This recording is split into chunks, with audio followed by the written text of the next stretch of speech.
Are you having trouble finding chicks? Maybe you want to try hatching your own.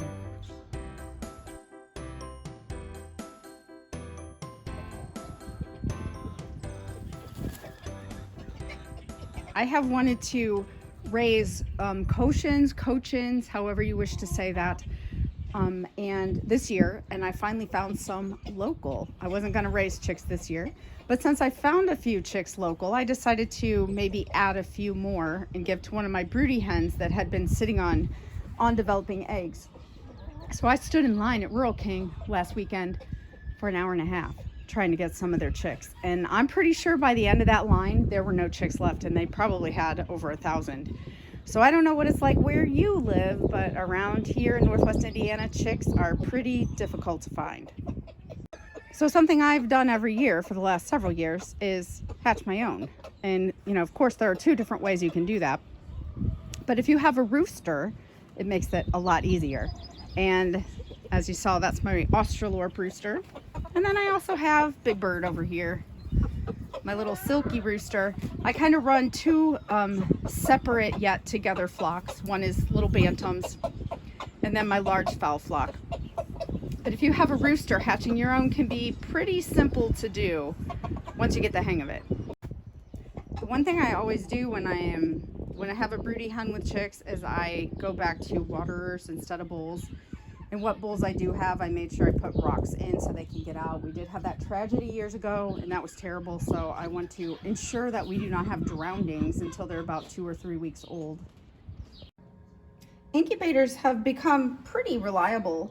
And this is I guess, Matacoops that I just bought this year on Amazon. So far it's doing okay. It's the first time I've ever used it. I want to say it was about $130. I also have a Nurture Right that did really well for me last year as far as a smaller incubator. And if you've watched my videos for very long, you will know that I also used to have a cabinet incubator, which I just sold this year because I'm really downsizing. So there are a lot of different lower end incubators. You can spend just about as much as you want on an incubator. It just depends on how into it you want to get. I will also add some hatching videos in my description as far as how to hatch, but you have the option of hatching your own with incubators. And maybe you don't have a rooster, but that's okay. You can still hatch your own. If you can find on Facebook groups or Craigslist or just in your community some people who sell hatching eggs, you can go ahead and hatch those too. You just need fertilized eggs to hatch. But one of my favorite ways to hatch every year is one of the easiest, yet also one of the hardest. It depends on how you look at it, but using the old-fashioned broody hen. So I say this can be the easiest way or the hardest way because it can go bad. But when it goes good, it's really fun to watch a hen and her chicks. A hen just does a beautiful job. You can do it pretty much hands off, which is wonderful, but it's not without tragedies that have happened over the years. So, you just have to live and learn. This little lady right here is one of my broody hens that is sitting on eggs inside the nest box within the flock. She's in the main flock.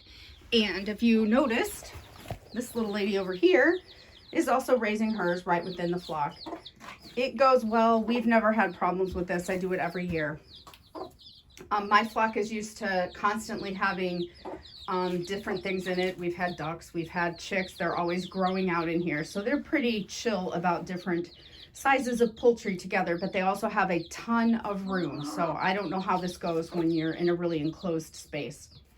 But whether you let your hen hatch right in the nest box or you put them in a separate little coop, I've used those before and kept them separate. You can do it however you want. There's lots. I have videos actually myself. I have a whole playlist about this, so you can see different ways I've done it over the years. But this is also a wonderful way you can hatch your own with just a few little modifications. This one right here actually didn't hatch these. She was on some eggs that weren't developing. So when I got my chicks, I gave her a few because I know her. She's really good. Not all hens will adopt, But all of these are adopted chicks that 2 of them I got from Rural King, and 3 of them are my little cochins in there. And she's doing a wonderful job with them. They are about, well, 1 week old now. And she's taking them out a little bit. She keeps them in here. She just goes all over with them. They're doing great. So this is one wonderful way you can also hatch. And if you've ever had a silkie, there is no better broody hen than a silkie. She's laying on a bunch of bantam eggs right now too, that she'll hopefully be hatching in a week or 2. I don't know why she's covered herself in shavings in there, but there she is. And she's hatching these right in her own little coop too, and will raise them out amongst the whole flock. They do a wonderful job with them. If you have a good broody, you just kind of have to test it. They're all not great. Somebody's loud back there. Some broody hens kill their chicks. Some broody hens won't sit on them the whole way. It just depends. I know this one, and I know that little black hen in there, so they do a wonderful job. But you cannot beat a broody hen for raising chicks for you.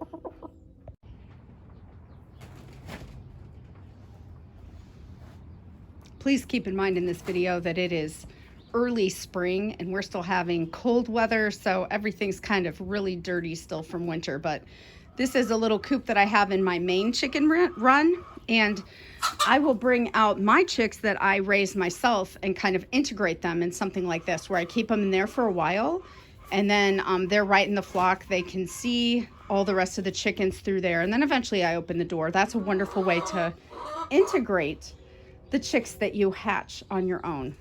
And one of the only modifications I make when I have a hen with chicks out here is that I switch my big water bowls over to little waterers until about 2 or 3 weeks. You can see I usually use those rubber bowls for water when it gets warm enough and I don't need my heated ones. I have rocks in there because I have had a very unfortunate tragedy where a chick drowned in a water bowl. So until they're about 2 or 3 weeks, I will keep my chick water, or my watering, what do you call those? Water, they're not troughs, but those waterers out, or rocks in the bowls. And then once the chicks are big enough that they're, tall enough to be able to hop out and get themselves out of a bowl, I'll switch back over to just the regular bowls. So I hope this was helpful, and I'm gonna link some of my other videos if you're curious about how to hatch from start to finish with a broody hen. How to incubate from start to finish in your own incubator. But I hope that gives you some hope, because I know a lot of people are starting to become very frustrated about me not being able to get chicks, and really hatch your own.